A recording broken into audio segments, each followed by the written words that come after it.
Hello everyone, welcome to physics scholar. আজকে আমরা একটা জিনিস নিয়ে পড়বো, সেটা হচ্ছে ক্লাস 11 ফিজিক্সের সিলেবাস এবং এক্সাম টাইমলাইন সম্পর্কে। মানে কতটা কি আছে সিলেবাসের মধ্যে, কতটা এক্সাম থেকে কোন কোন চ্যাপ্টার আসবে এবং কবে এক্সাম হবে, কতটা মার্কস আছে এবং আমরা কি করে সেটা পড়বো এবং ইফেক্টিভলি পড়বো। তো সেটা নিয়ে একটা বিস্তারিত আলোচনা আজকে আমি করছি তোমাদের সাথে। তো চলো শুরু করা যাক। প্রথমে যেটা বলবো সেটা হচ্ছে এক্সাম টাইমলাইন, মানে কবে এক্সাম হবে আর কবে পড়াশোনা আবার করতে হবে। মানে যেহেতু পুরো 11টাকে এখন দুটো সেমিস্টারে ভাগ করে দেওয়া হয়েছে, তো সেমিস্টার অনুযায়ী মার্কসও আলাদা এবং টাইমলাইনও আলাদা। তো টাইমলাইনটা একবার দেখে নিই।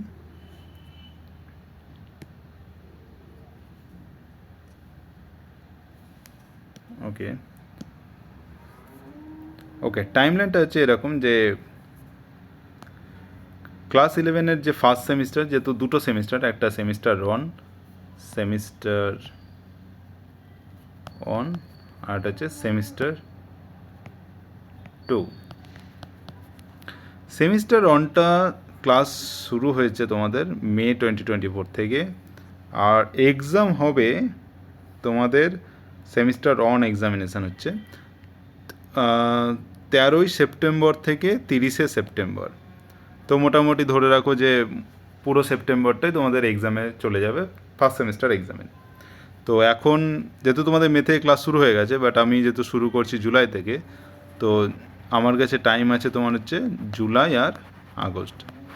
সো এই দুটো মাসের মধ্যে আমি ট্রাই করবো যে তোমাদের যে ফার্স্ট সেমিস্টারের জন্য যে সিলেবাসটা আছে সেটা কমপ্লিট করার এবং সেখান থেকে নোটস, তারপরে হচ্ছে যেগুলো প্রবলেম আছে সেগুলো ক্লিয়ার করার। এবার তারপরে রেজাল্ট দেবে অক্টোবরে, আর সেকেন্ড সেমিস্টারে তোমাদের ক্লাস শুরু হবে নভেম্বর থেকে, আর সেটার এক্সাম হবে সেমিস্টার 2 এক্সামিনেশান। সেটা হচ্ছে তোমাদের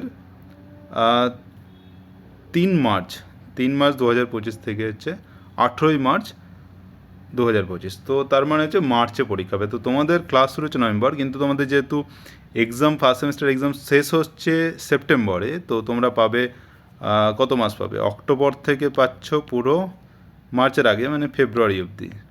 তো মোটামুটি ধরে রাখো অক্টোবর, নভেম্বর, ডিসেম্বর, জানুয়ারি, ফেব্রুয়ারি, তো মোটামুটি 5 মাস মতো, 5 মান্থস।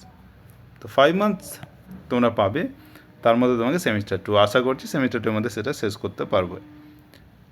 আর তারপর ক্লাস 12 শুরু হবে মে। তো যেহেতু মার্চেই তোমাদের মোটামুটি পরীক্ষা শেষ হয়ে যাচ্ছে, তো তোমরা এপ্রিল থেকে সেটা শুরু করতে পারো, তো সেটা নিয়ে অসুবিধা হবে না। ওকে, তো এটা হয়ে গেল তোমাদের এক্সাম টাইমলাইন সম্বন্ধে, কবে এক্সাম হবে।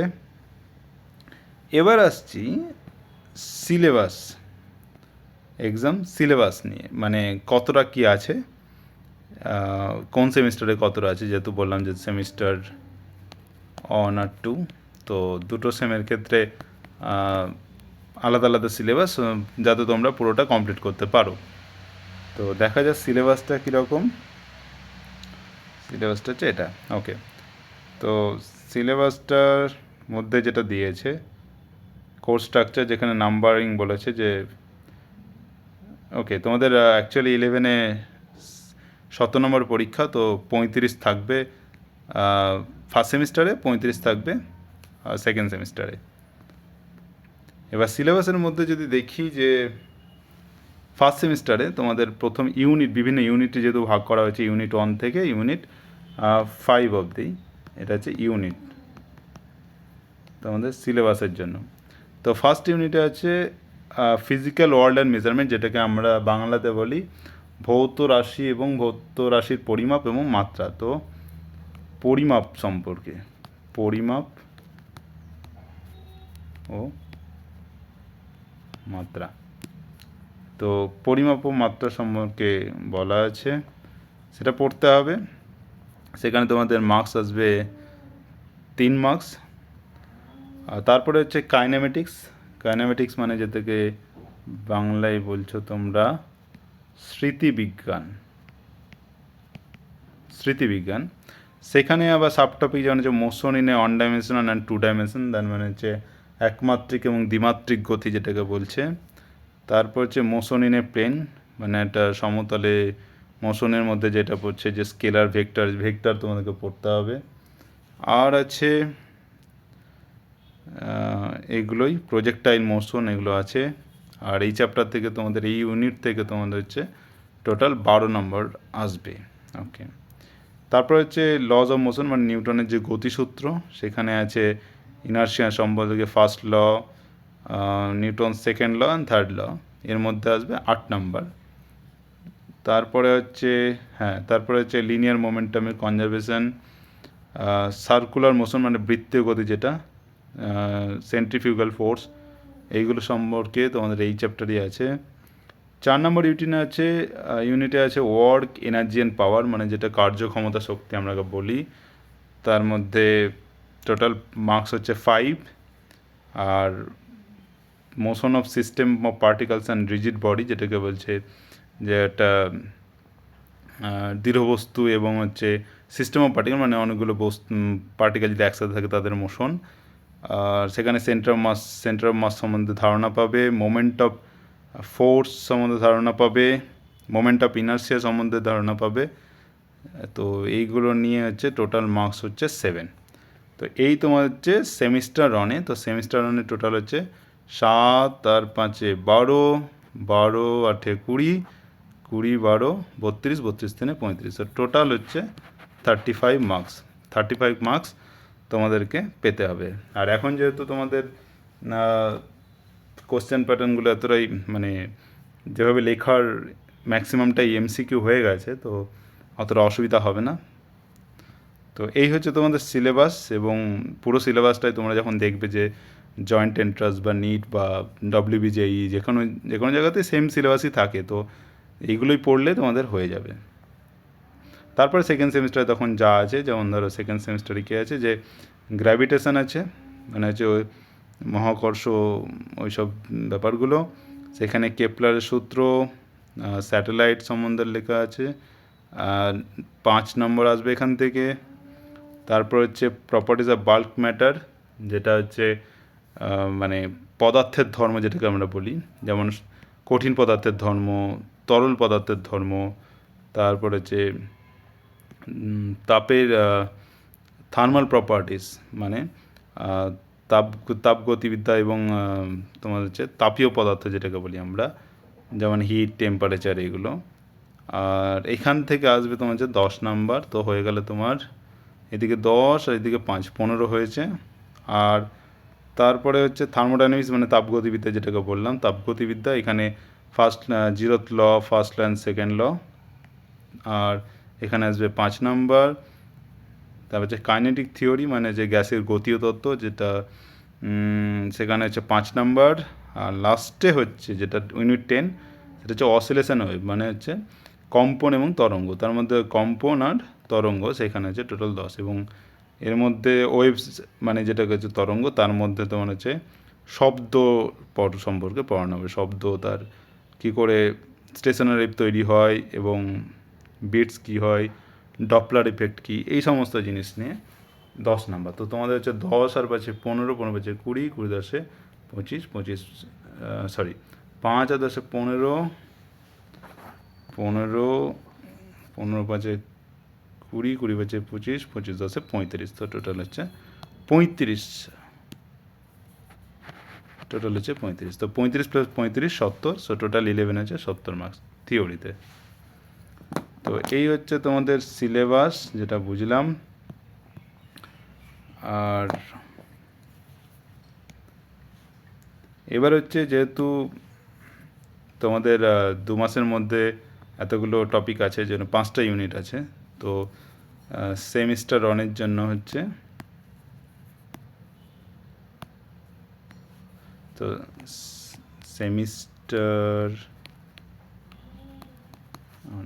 সেমিস্টার রানের জন্য তাহলে ইউনিট 1 থেকে 5 এটা পড়তে হবে। তো তার মধ্যে যেটা আমি বললাম যে ভৌত রাশির পরিমাপ, সেটা খুব ছোটো চ্যাপ্টার, বেশি কিছু নেই। তারপরে যে স্মৃতিবিজ্ঞান আছে, এগুলো আছে, তো এগুলো পড়ানো হবে। এবং এই টাইম যেটা আছে জুলাই আর আগস্ট এর মধ্যে শেষ হয়ে যাবে ফার্স্ট সেমিস্টারের পড়া। এবার হচ্ছে মার্কস ডিস্ট্রিবিউশন, যেটা বললাম কত নম্বর কত। এবার হচ্ছে আমার এখানে আমি একটা ভাবছি যে এরকম যে তোমাদেরকে কিছু অ্যাসাইনমেন্ট দেব। তো অ্যাসাইনমেন্ট যেটা আছে, অ্যাসাইনমেন্ট আমি দেবো, সেগুলোতে 20 নম্বর। আমি একটা নিজস্ব এক্সাম নেব, তো একটা ফাইনাল এক্সাম নেব তোমাদের আগস্টের শেষে। তো এরকম যে আগস্টের শেষে তোমাদের একটা ফাইনাল এক্সাম আমি নেব, আমার সিলেবাস কমপ্লিট করার পরেই আমি নেব। আর তার আগে একটা মিড টার্ম নেব জুলাইয়ের শেষে বা আগস্টের প্রথমে, সেটা হচ্ছে মিড টার্ম টাইপ নেব কিছু একটা, যেখানে দুটো চ্যাপ্টার, মোটামুটি 2 কি 3টে চ্যাপ্টার, খুব জোর হলে ইউনিট, চ্যাপ্টার না, 2টো ইউনিট। তো সেটা বলে দেবো পরে তোমাদেরকে। আর সেটা হয়ে গেলে তোমাদের এই মিড টার্ম, আর কুইজ থাকবে মাঝে মধ্যে, সেখান থেকে সেটা 10 নম্বর। আর ফাইনাল যেটা আমি বলছি তোমাদেরকে, সেটা নেব হচ্ছে 50 নম্বর। তো টোটাল আমি 100 নম্বরের একটা এক্সাম নেব তোমাদের। তো সেখানে তোমাদেরকে মানে 90+ পেতে হবে, তাহলে খুব ভালো হয়। ঠিক আছে, এবার হচ্ছে যেটা মেইন জিনিস, সেটা আমি ডিসকাস করতে চাই, এটা হচ্ছে হাউ টু স্টাডি। যে কী করে তোমরা ক্লাস 11-এর ফিজিক্স পড়বে। শুধুমাত্র ক্লাস 11 নয়, ক্লাস 12-এও তোমরা এইভাবে পড়তে পারো, বা বলতে পারো আমি কিভাবে পড়তাম, বা কিভাবে অনেকে যারা ভালো করে, ভালো মার্কস পায়, তো তারা কি করে পড়ে। এবার হচ্ছে সেই জন্য আমি একটা জিনিস বলবো, এটা খুব মাথায় মন দিয়ে মনে রাখবে এবং খুব কাজে লাগতে পারে ভবিষ্যতে। তো প্রথমত বলি যে যেহেতু তোমাদের একসাথে সব কিছু ভাবলে হবে না, ফার্স্ট টিপ হচ্ছে যে তোমাদের সিলেবাসটা ভালো করে একটা খাতাতে লিখে রাখো। সিলেবাসটাকে লিখে রাখো একটা খাতাতে। ওকে, এবার হচ্ছে সিলেবাসটা যেরকম হবে, তো সাপোজ এরকম বললাম যে ইউনিট থেকে হবে, ইউনিট 1, 2, 3, 4, 5। ওকে, এইভাবে ইউনিটের সিলেবাসগুলো এইভাবে লিখে রাখলে এখানে প্রত্যেকটা ইউনিটের সিলেবাস। এবার কি করবে, একটা খাতা কিনবে, একটা নিজস্ব খাতা কিনবে, যেটাকে বলবে নোটস বুক, যেটা তোমার পুরোপুরি নিজস্ব হবে, যেটা অন্য কোনো টিচার নয় বা কোনো প্রাইভেট টিউটর বা যে করে হোক কারো নোটস নয়, এটা হচ্ছে নিজস্ব, পুরো নিজস্ব নোট, যেটা তুমি লিখবে। এবার কি করে নোটটা লিখবে, কি করে তুমি জিনিসটা করবে। তো এবার যেটা আমি বলি যে ধরো এরকম সিলেবাসটা একটা খাতায় লিখে নিলে, তারপরে হচ্ছে প্রথম চ্যাপ্টার লিখবে, যে সাপোজ খাতার তারপরে সেকেন্ড পেজে বা থার্ড পেজে শুরু করবে প্রথম চ্যাপ্টার, এবং হেডিং দেবে তোমাদের হচ্ছে সিলেবাসের যে চ্যাপ্টারের নাম সেটা। ধরো আমি তোমাকে বললাম যে তোমাদের ফার্স্ট চ্যাপ্টার হচ্ছে ভৌত রাশির পরিমাপ ও মাত্রা। ওকে, তো এটা তুমি হেডিং দিলে। এবার তুমি কি করবে, যখনই কোনো চ্যাপ্টার পড়বে, প্রথমে পড়বে ভালো করে যে কী লেখা আছে। তো এখান থেকে এটা পড়লে, পুরো চ্যাপ্টারটা পড়লে প্রথমে বুঝবে ভালো করে যে কী লেখা আছে, কী বলছে, আমরা জিনিসটাকে কতটা আমরা নিতে পারছি, যে পুরোটাই বুঝতে পারলাম কি না। যেমন ধরো এখান থেকে যদি তুমি এতটা পড়ো, এখানে জাস্ট লেখা আছে যে আমরা পদার্থবিদ্যা কেন পড়বো, কেন দরকার। তো এইগুলো হচ্ছে বোঝার জন্য, যে তোমাকে বুঝলে আচ্ছা হ্যাঁ পদার্থবিদ্যা এই জন্য কাজে লাগে, এবং আমরা কীভাবে পদার্থবিদ্যাকে কাজে লাগাতে পারি। তো এটা জাস্ট বোঝার জন্য, এখানে নোটস করার কিছু নেই। আমি পরীক্ষা পারপোজে বলছি, তো এখানে পরীক্ষার জন্য কিছু আসবে না। পরে দেখো যখনই বলবে পদার্থ এবং শক্তি, এইটা যখনই পড়বে তখন অনেক কিছু আসতে শুরু করবে। যেমন ধরো বলছে পদার্থ কাকে বলে, প্রকৃতির বিভিন্ন উপাদানগুলিকে বলে পদার্থ। তো এরকম একটা খাতা করবে, তো সেখানে আমি বললাম যে এরকমভাবে লিখবে, ভৌত রাশির পরিমাপ ও মাত্রা, এভাবে লিখলেন। তারপরে প্রথমে যেটা হবে সেটা হচ্ছে নোটস করবে এভাবে যে পদার্থ,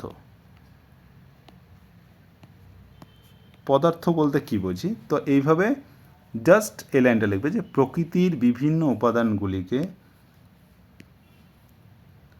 তো কোনো একটা হ্যাঁ জাস্ট এইভাবে প্রকৃতির বিভিন্ন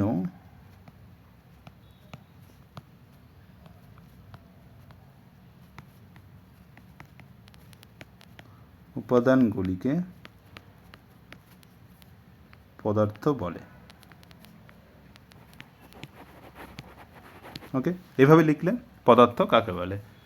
এবার হচ্ছে দেখো সঙ্গে সঙ্গে লিখেছে যে যেমন বায়ু, জল, মাটি, বালি, পাথর। তো কি করবে এখানে, এবার লিখবে এখানে নিচে লিখবে উদাহরণ, উদাহরণ করে এবার লিখবে জল, বায়ু, মাটি ইত্যাদি। ওকে, তাহলে এখানে যে জিনিসটা লেখা ছিল সেটা আমি জাস্ট এইভাবে লিখলাম নিজের নোটসে, যে পদার্থ কি, পদার্থের প্রকৃতির বিভিন্ন উপাদানগুলিকে পদার্থ বলে, উদাহরণ জল, মাটি, জল, বায়ু, মাটি ইত্যাদি। এইভাবে তোমরা যেগুলো তোমাদের মনে হবে যে না না এগুলো বেশি ইম্পর্টেন্ট, এগুলো লিখে রাখা ভালো, যেমন তোমরা এটা লিখে রাখতে পারো যে যে পদার্থ 3 ধরনের হয়, মৌলিক, যৌগিক, মিশ্র, এবং প্রত্যেকটার এক একটা করে উদাহরণ, যেমন হাইড্রোজেন, অক্সিজেন মৌলিক, তারপর যৌগিক পদার্থ হচ্ছে জল, বায়ু, দুধ, এগুলো মিশ্র পদার্থ। তারপরে এবার আসবে তোমাদের হচ্ছে যে কোনো পদার্থের ভর আছে এবং কিছুটা জায়গা দখল করে থাকবে। বইয়ের মধ্যে দেখবে এরকমভাবে কালোটাকে মানে মোটা করে লেখা আছে, তার মানে হচ্ছে এটা একটু বেশি ইম্পর্টেন্ট, তো সেটাও লিখে রাখতে পারো। তো এইভাবে পুরোটা পড়বে, এবং জিনিসটা প্রথমত হচ্ছে মানে মেন কাজ হচ্ছে বোঝা। ফিজিক্স সবসময় হচ্ছে বুঝতে হবে, তো মেন কাজ হচ্ছে বোঝা। যতক্ষণ না তুমি ফিজিক্স বুঝবে ততক্ষণ তুমি কিছু করতে পারবে না, তুমি মুখস্থ করলে কিচ্ছু হবে না। তো যেটা আমরা করি যে মুখস্থ করা যাবে না। ওকে, মেন হচ্ছে বুঝতে হবে, যতক্ষণ না বুঝবে ততক্ষণ তুমি কিছু করতে পারবে না। এবার তুমি বুঝে গেলে তারপরে কী করবে, এইভাবে নোট বানাবে, নিজের মতো করে নোট বানাবে, এবং আস্তে আস্তে দেখবে তুমি আরও বেশি জিনিসটাকে নিতে পারছো। এবং নোটটা আমি কেন বানাতে বলছি, কারণ হচ্ছে শুধু বুঝলেই হয় না, বোঝার পরে যখন তুমি লিখবে সেটাকে দেখবে আরও বেশি বুঝছো। যখন লিখতে গিয়ে প্রত্যেকটা লাইন বাই লাইন, প্রত্যেকটা তোমার ওয়ার্ড বাই ওয়ার্ড তুমি যখন লিখছো তখন তুমি সেটা বুঝতে পারবে, আচ্ছা যে এই জিনিসটা হচ্ছে।